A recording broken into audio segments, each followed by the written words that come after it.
EP Podcast once again sitting down with Jim Ramazinski, Coach Ram, the head coach of the Evergreen Park Mustangs, who got their first win of the year in week 2 and did it in crushing 51-0 style. How are you, Coach? Good. I'm feeling good. Of course you are. You won 51-0 this weekend. How do you win a game 51-0? I mean, like, a lot of things have to go right for that, correct? Yeah, we had a big first quarter. We started fast, which was good. We ended up getting a couple touchdowns in the first quarter. We took advantage of the other team's mistakes. We capitalized on them. We were able to get a defensive touchdown in the first quarter, which helps a lot. Fumble recovery, sack fumble, I should say, by Genesis Ward, and then he recovered it. So yeah, we were off to a really fast start, and that led to the score. Awesome. So is there a point in a game like that? You said you got out to a fast start, right, against Longwood, and you played them the year before. And I remember it was a big margin that year as well. So now at this point, you've got a lead. You're like, okay, we had a big margin victory over them last year.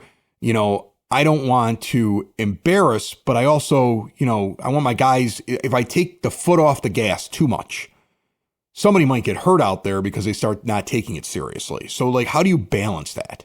Well, it was a good day because we had an opportunity to get a lot of guys out there to play more that maybe don't get as many snaps in the game. What you just said is actually pretty important because I said the same thing at halftime. I said, hey, listen, just because we're winning pretty considerably, you guys can't slow down because that is when injuries happen. And we were able to work a lot of different guys and get some more reps. And, the big thing when you're up that big is make sure you just try and get out of there as healthy as possible. And, sometimes this team, Longwood was great. They didn't do this. But sometimes when you're up big on a team, you start seeing opposing players. They get frustrated. And, I always worry about, hey, don't let their behavior dictate your behavior. But Longwood, it wasn't an issue at all. We did talk about that at halftime, though, just in the event. Yeah, like if all of a sudden stuff starts happening out there, guys, it gets chippy. Remember, you don't want to add to it. Then it gets out of hand. Let's walk out of here with the victory. You don't want a kid to get a penalty or do anything that's gonna not represent our program. And we did a great job of just kind of finishing the job. Longwood was very good, practiced very good sportsmanship throughout the game, and we were able to shake hands after the game, and everything worked out good. That's awesome.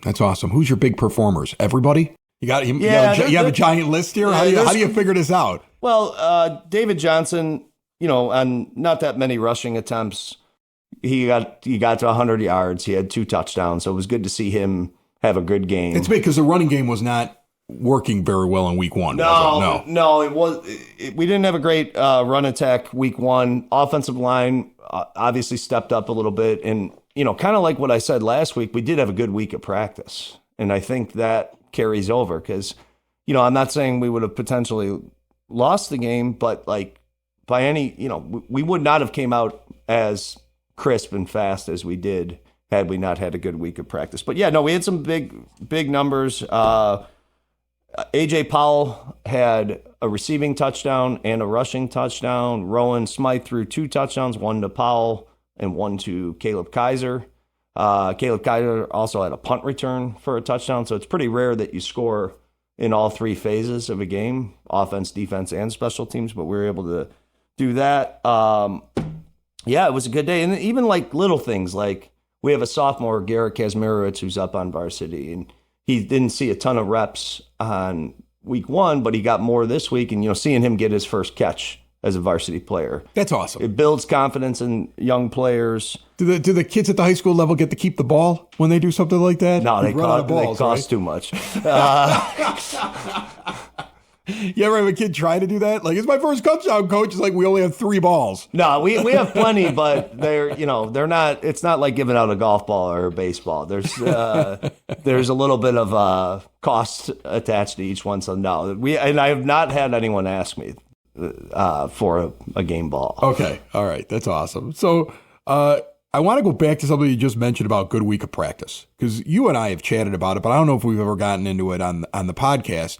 Talk a little bit about how important it is to get at it at practice, because you're always trying to figure out a balance of, I want these guys ready for the game. It's a long season. I don't want somebody getting a dumb injury in practice. But on the other hand, you don't want to take your foot off the gas, and you don't want everybody to just kind of go through the motions, because then they're not ready to play on game day. Talk about how you strike that balance. Well, a lot of it is monitoring individuals and their specific needs. So, like, for instance, if you have a player who's a pretty premier guy in your program and, they're a little banged up, we take note of it. We take note of when everyone is, of course, but, you take note of it. But at the same token, football is not meant to be played at a slow speed, at half speed, or not even, obviously you have your walk-through days, but you need to be going. And if you don't have that edge to you, because you don't develop it in practice, the reality is you're not going to win a lot of games. And if you got a team that's loaded with Division I players, maybe you can get away with it. But where our team is starting to understand more and more each week, I believe, that we are going to perform how we perform Monday through Thursday at practice. And it's been a stress point for us as coaches, and the players are aware, and they're stepping up to the plate, doing a good job with it. They just got to continue to do that. Oak Lawn now, first home game. Before we even get into Oak Lawn, how important is it for your team to finally get in front of the home crowd? There's something different about that. You're going to have players that have not played a varsity game in front of their friends, and now they're finally going to get and do it. There might be an extra set of jitters even 3 games into the season, right? Oh, yeah. Well, we're going to have a big crowd there on Friday night, and one of my coaches does a really good job of bringing that up all the time. And, he'll say it like this. If he sees a kid, not going as hard as they should at practice, which, that's going to happen to everyone at some point. It happens to everyone in every sport. Yeah. We're trying to build consistency at all times with it, of course, but we understand things can happen. But he does a really good job of saying, hey, so you don't want to do this now, but on Friday night when everybody's here, you want to make sure you want to be out on the field. But if you don't do it right now, the way you're going to do it on Friday night, all those people that you're excited to see, they're going to see how you perform, and they're going to make their assessments, judgments, whatever you want to call it. So you better be ready to go, because you cannot just turn it on Friday night. And I anticipate a pretty big crowd, which is going to be awesome. Home game, first home game of the season. First time we're playing a game on the new field turf with the new scoreboard and all that. So it's going to be an exciting night. But at the same time, you do have to keep your focus. You have to understand what your job is. And obviously, the main thing we want to do is come out with a win. Do you ever run into like a kid first time in that kind of situation? Because to me, there's certain milestones I would think for players. The first time you make a high school team, even if you're not on the varsity, the first time you play on the varsity, maybe a playoff game. There's certain things as they're moving along. Those are memories, and they're also big moments, right? How do you deal with it when you have a kid where you can almost see they're overhyped? Like they're doing too much. They may be going at a little bit too fast of a speed, or trying to do too much out there because everybody's watching and they want to have that moment. Well, in order to be successful at a game, and this is something we could all work on, you got to just stay focused, stay calm, take the good with the bad and the bad with the good, and move on to the next play. And that's what we try and tell them. And, it's a stressful situation, especially when there's a big crowd. But that's what you want. That's the fun of it, right? Yeah, you want to play in big stadiums. You want those moments, and you're going to, you'll see kids here and there. They get under the lights and they get a little nervous. It doesn't bother me when it happens, because it's a natural thing. What would bother me is if it happened throughout the game. I could see the first couple plays, maybe you're, a little bit off, but you got to settle in at some point.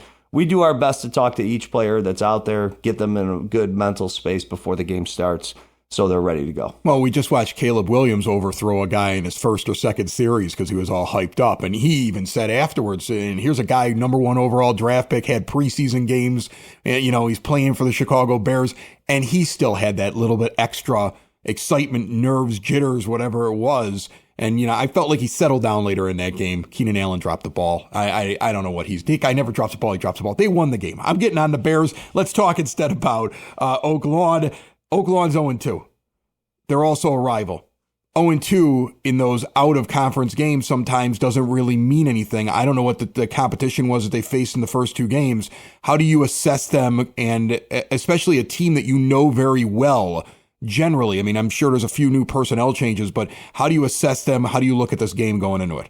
Well, they're still running the triple option, which is a little bit difficult to prepare for defensively because you don't see it. You will see it once a year, essentially. So you gotta like, it starts with that. Like, let's prep for what they're trying to do. From our offensive standpoint, you look at what they like to do defensively. You figure out what plays of ours are highest chance of success that we want to definitely include in our plays that we're running for the week. But, when we talk about a rivalry game, you got to to me, you got to throw away all what the records are, because the reality is in a high emotion game like this that both sides really want to win, you don't know what's going to happen. You don't know who's going to show up and play the game of their life or who's going to show up and, kind of drop the ball. So, to put it in perspective, 2 years ago, this was the year before I got here. I know EP had a really good season. They did a great job.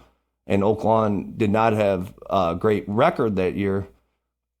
On paper, it looked like a clear cut, EP should kind of dominate and won the game, but only by, I believe it was 7 points. I remember that game. So I think 0-2, 1-1, why don't we just make it 0-0? Right. And, make it about Friday night. And whatever team goes out there, prepares better this week, we'll be ready to go, and we'll more than likely win the game. And that's the message we're trying to send all the times, that you can't overlook anyone. You got to be, like you said earlier, you got to have your foot on the gas at all times, because anything could happen on Friday night. Your new superintendent, of course, was principal over at the rival school of Oak Lawn. And I'm just curious, is he hiding this week? How is this going? Is he just avoiding you? What is that like right now? No, he'll be on our sideline. I know he'll be on your side, but it's got to be weird for him. I'm sure it is weird for him. He spent a lot of time there, and obviously he built a lot of positive relationships there. Yeah. So he's got, friends over there, just like, we as coaches, we have friends at other schools. Yeah, but if he pops into the coach's room, are you just a little nervous, like you're covering the chalkboard? What? I don't think he'd go that. I don't think his loyalty would go that far. So I think just like everyone, Dr. Reardon's excited for the game. It's an exciting event for both schools, the kids involved, the players, the coaches. It should be a fun night. Awesome. Very cool. Now, this game is a 7 p.m. game at home here in Evergreen Park. What's the prep like for the home game? A little different for you? Do you have a tradition that you've come up with now? I mean, you do live only a couple blocks from the stadium. Do you do anything special on home games? Well, we don't leave the school. Yeah. Our kids don't leave.